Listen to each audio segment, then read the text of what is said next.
unless another driver makes an error, then you get the momentum to get alongside, and you really do have to be alongside.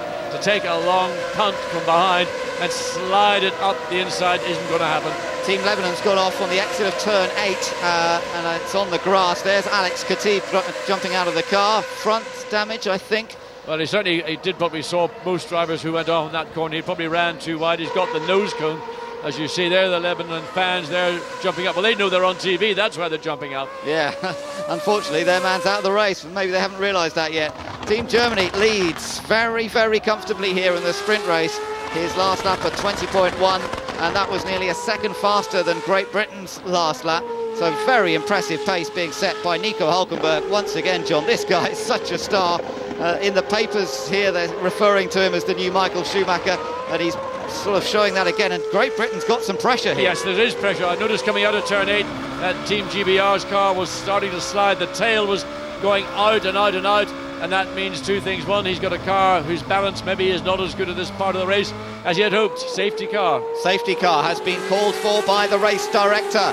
That is going to stack them all up together, and it must be as a result of the Lebanese car off at the side of the road. So the yellow flags are out, the safety car is on circuit, they all have to slow down. And more importantly, the safety car is going to pick up the race leader. So it's always been an issue when the safety cars are deployed.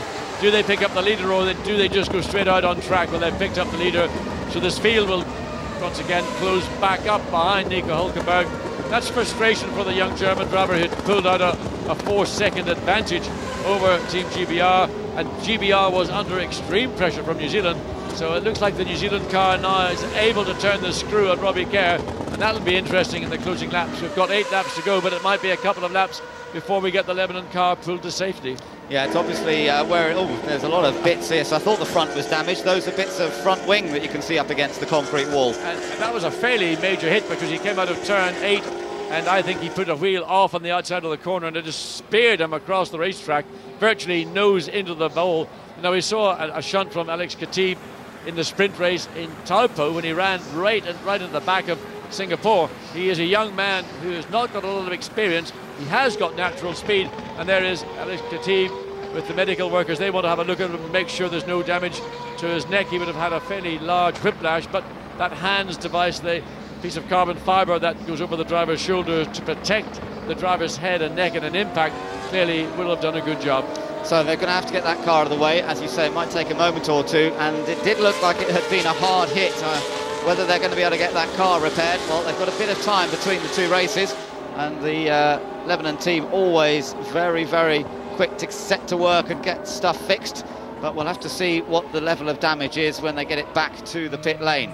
He's riding with Karl Reindler. Everything a little calmer now in this safety car period.